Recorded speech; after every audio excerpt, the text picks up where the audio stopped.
নমস্কাৰ প্ৰিয় বন্ধু বান্ধৱীসকল, আপোনালোকৰ মাজলৈ আজি কলিযুগৰ মানুহৰ চিন্তা আচৰণ পৰ্বৰ ওপৰত ভগৱান শ্ৰীকৃষ্ণই অৰ্জুনক কি কৈছিল তাৰ ওপৰত এটা জনপ্ৰিয় কাহিনী আগবঢ়ালোঁ। শ্ৰীকৃষ্ণই অৰ্জুনক কৈছিল, শুনা অৰ্জুন, তুমি সত্যত আছা আৰু সত্যৰ কাৰণে যুদ্ধ কৰিছা, সেয়েহে মই তোমালোকৰ লগত আছোঁ আৰু এই যুদ্ধত তোমালোকৰ জয় অনিবাৰ্য।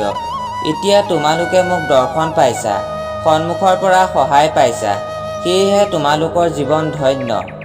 কিন্তু ইয়াৰ পাছত যি যুগ আহিব সেই যুগৰ নাম হৈছে কলিযুগ। সেই যুগত মানুহে মোক দৰ্শন নাপায়। সেই যুগত কলিয়ে ৰাজত্ব কৰিব আৰু মানুহক ভ্ৰমিত কৰিব। মই মাথো নিৰাকাৰ হৈ সকলো চাই থাকিম।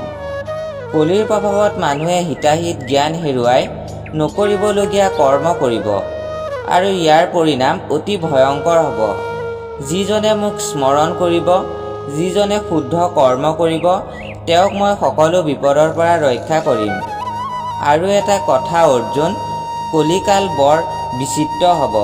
তেওঁ সমাজৰ চকুত দোষী আৰু দুখী হ'ব। তেওঁক মানুহে নানা তিৰস্কাৰ কৰিব, তেওঁক উপলুঙা কৰিব আৰু তেওঁৰ শাস্তি ভোগ কৰিবলগীয়া হ'ব। প্ৰিয় বন্ধু বান্ধৱীসকল, আপোনালোকলৈ এটা সৰু অনুৰোধ, যদি ভিডিঅ'টো ভাল লাগে তেন্তে এটা লাইক কৰি কমেণ্ট বক্সত ভক্তি মনেৰে শ্ৰীকৃষ্ণ বুলি লিখি থৈ যাব একদমেই নাপাহৰিব।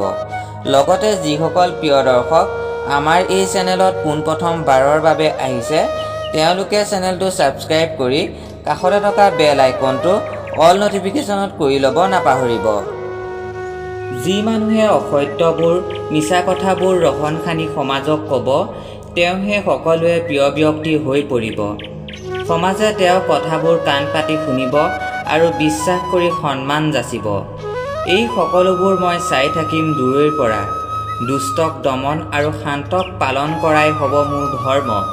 সেয়েহে মই সকলো মিছলীয়া অসত্যজনৰ পৰা এটা এটাকৈ সকলো মই কাঢ়ি আনিম আৰু তেওঁক লাহে লাহে ইমানেই নিথৰুৱা কৰিম যে এসময়ত তেওঁ নিজেই মৃত্যুৰ বাবে ভিক্ষা খুজিব লাগিব আৰু সেই সত্য পথত থকাজন, সত্যৰ কাৰণে মাত মতাজনক মই উজ্বলাই তুলিম।